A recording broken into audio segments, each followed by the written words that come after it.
తెలంగాణ భవన్లో బీఆర్ఎస్ అధినేత కేసీఆర్ అధ్యక్షతన విస్తృత స్థాయి సమావేశం కొనసాగుతోంది.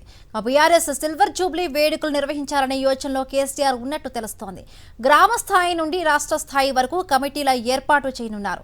స్థానిక ఎన్నికలకు క్యాడర్ను సిద్ధం చేసేలా దిశానిర్దేశం చేయనున్నారు. ఈ నెలాఖరులో భారీ బహిరంగ సభకు కేసీఆర్ ప్లాన్ చేస్తున్నట్టు తెలుస్తోంది. ఇక తెలంగాణ భవన్లో కేసీఆర్ అధ్యక్షతన సిల్వర్ జూబ్లీకి సంబంధించి కూడా విస్తృతంగా ప్లాన్ చేయబోతోంది బీఆర్ఎస్ పార్టీ. రైటింగ్ సంబంధించి మరిన్ని పూర్తి అప్డేట్స్ మా కరెస్పాండెంట్ దిలీప్ అందిస్తారు. దిలీప్. ఎస్ బిందు చూసుకోవచ్చు.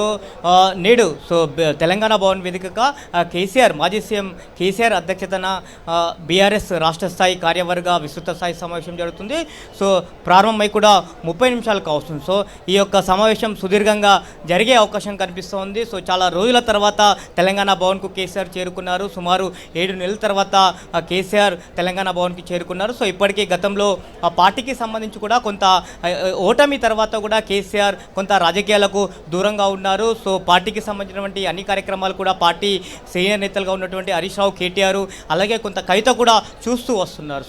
రాజకీయాలను చాలా నిశ్చితంగా కేసీఆర్ పరిశీలిస్తున్నారు. కేంద్ర రాష్ట్ర రాజకీయాలకు సంబంధించి కూడా కేసీఆర్ ఇటు కొంత గమనిస్తూ వస్తున్నటువంటి పరిస్థితి కనిపిస్తుంది. ఈ నేపథ్యంలో కేసీఆర్ చాలా రోజుల తర్వాత బయటికి వచ్చారు, తెలంగాణ భవన్కి చేరుకున్నారు. రాష్ట్ర స్థాయి విస్తృత స్థాయి సమావేశంలో పార్టీకి సంబంధించినటువంటి దిశానిర్దేశం చేయనున్నారు. ఎందుకంటే పార్టీకి సంబంధించి గత అసెంబ్లీ ఎన్నికల్లో ఓటమి తర్వాత అటు పార్లమెంట్ ఎన్నికల్లో కూడా చాలా ఘోరంగా ఓడిపోయింది. కేసీఆర్ ఆ రకంగా ఓడిపోతుంది అని మాత్రం అనుకోలేదు. ఎందుకంటే 14 సంవత్సరాల ఉద్యమ పార్టీగా ఉంది. ఆ తర్వాత 10 సంవత్సరాలు కూడా అధికారంలో ఉన్నటువంటి పార్టీ. ఒకేసారి డౌన్ఫాల్ అవుతుందని కేసీఆర్ కూడా ఊహించలేనటువంటి నేపథ్యంలో ఒక్కసారిగా పార్టీ క్యాడర్ అంతా కూడా డీలా పడినటువంటి పరిస్థితి కనిపిస్తుంది. ఈ నేపథ్యంలో పార్టీ క్యాడర్లో జోష్ నింపాలంటే కేసీఆర్ బయటికి రావాలి. కొన్ని కార్యక్రమాలు చేపట్టాలని కూడా పార్టీ భావిస్తున్నటువంటి నేపథ్యంలో కేసీఆర్ నేడు తెలంగాణ భవన్కి వచ్చారు. పార్టీకి సంబంధించినటువంటి విస్తృత స్థాయి సమావేశాన్ని ఏర్పాటు చేస్తారు. ఈ కార్యక్రమంలో పార్టీకి సంబంధించినటువంటి మాజీ ఎమ్మెల్యేలు, మాజీ ఎమ్మెల్సీలు, ఎమ్మెల్యేలతో పాటు మాజీ మంత్రులు, అలాగే ఎంపీలుగా పోటీ చేసినటువంటి అభ్యర్థులు, నియోజకవర్గ ఇన్ఛార్జీలతో పాటు జిల్లాకు సంబంధించినటువంటి చైర్మన్లు, వైస్ చైర్మన్లు, అలాగే జిల్లా అధ్యక్షులు అందరూ కూడా పాల్గొంటున్నటువంటి పరిస్థితి కనిపిస్తుంది. ఇప్పటికే కేసీఆర్ వచ్చినటువంటి నేపథ్యంలో తెలంగాణ భవన్కి ఇప్పటికే పెద్ద ఎత్తున కూడా కార్యకర్తలు, పార్టీకి సంబంధించినటువంటి నేతలందరూ కూడా చేరుకున్నారు. ముఖ్యంగా పార్టీకి సంబంధించినటువంటి ఏ రకమైనటువంటి సూచనలు, సలహాలు కేసీఆర్ ఇవ్వబోతున్నారు అనేటువంటిది ఒక ఆసక్తి అయితే నెలకొన్నటువంటి పరిస్థితి కనిపిస్తుంది. ఎందుకంటే కేసీఆర్ గత కొన్ని రోజులుగా కొంత సైలెంట్గా ఉన్నటువంటి పరిస్థితి కనిపిస్తుంది. కొంత కేంద్ర రాష్ట్ర రాజకీయాలను కూడా కొంత నిశ్చితంగా పరిశీలిస్తున్నారు. ఈసారి కొడితే మామూలుగా ఉండదంటూ కూడా కొన్ని వ్యాఖ్యలు చేసినటువంటి నేపథ్యంలో పార్టీకి సంబంధించినటువంటి ఎలాంటి కార్యక్రమాలను కేసీఆర్ రూపకల్పన చేశారు అనేటువంటిది కొంత ఆసక్తి అయితే కనపడుతున్న పరిస్థితి. ముఖ్యంగా ఆ స్థానిక సంస్థలు కూడా రాబోతున్నటువంటి తరుణంలో పార్టీకి సంబంధించినటువంటి దిశానిర్దేశంతో పాటు అలాగే పార్టీకి సంబంధించిన కమిటీలు కూడా గత 8 సంవత్సరాలు అవుతా ఉంది. 2017లో చివరిసారిగా కమిటీలు వేశారు. మరోసారి నూతన కార్యకర్తల్లో నూతన ఉత్తేజం తేవాలంటే కొంత పార్టీని సంస్థాగతంగా కూడా బలోపేతం చేయాలంటే కొత్త కమిటీలు వేయాలని కేసీఆర్ నిర్ణయించినట్టుగా తెలుస్తుంది. ఈ నేపథ్యంలో పార్టీకి సంబంధించినటువంటి గ్రామ, మండల, జిల్లా స్థాయితో పాటు రాష్ట్రానికి సంబంధించి కూడా కొత్త కమిటీలు కేసీఆర్ వేయబోతున్నారు.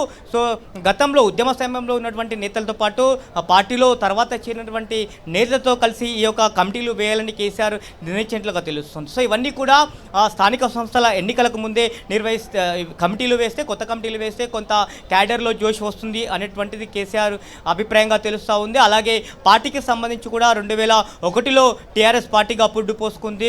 ఏప్రిల్ 27న వచ్చే 2025 ఏప్రిల్ 27న మొత్తం సిల్వర్ జూబ్లీ వేడుకలు రాష్ట్ర వ్యాప్తంగా చేయాలని కూడా పార్టీ నిర్ణయించింది. పార్టీకి ఈ సిల్వర్ జూబ్లీకి సంబంధించి ఎవరైనా ముఖ్య అతిథులను పిలవాలా అనేటువంటి యోచనలో కూడా పార్టీకి సంబంధించి సీనియర్ నేతల అభిప్రాయాలు కేసీఆర్ కోరే అవకాశం ఉంది. అలాగే పార్టీకి సంబంధించి సిల్వర్ జూబ్లీకి సంబంధించి ఎలాంటి కార్యక్రమాలు చేస్తే బాగుంటుంది అనేటువంటి అభిప్రాయాలు కూడా కేసీఆర్ తీసుకున్నటువంటి పరిస్థితి కనిపిస్తుంది. అలాగే ఉప ఎన్నికలు ఏవైతే పార్టీ మారినటువంటి 10 మంది ఎమ్మెల్యేల స్థానంలో కూడా ఉప ఎన్నికలు వస్తాయనేటువంటి ధీమా ఇటు బీఆర్ఎస్ పార్టీ ఉంది. కాబట్టి ఉప ఎన్నికలు వస్తే ఏ రకంగా ముందుకు వెళ్ళాలి అనేటువంటిది కూడా పార్టీకి సంబంధించిన నేతలకు సూచనలు చేసే అవకాశం ఉన్నట్టుగా తెలుస్తూ ఉంది. అలాగే పార్టీకి సంబంధించి కార్యకర్తలు చూస్తే ఒక భారీ బహిరంగ సభను కూడా నిర్వహించి కేసీఆర్ భారీ బహిరంగ సభలో మాట్లాడితే కొంత కార్యకర్తల్లో జోష్ పెరుగుతుంది అనేటువంటి అభిప్రాయంలో పార్టీ ఉంది.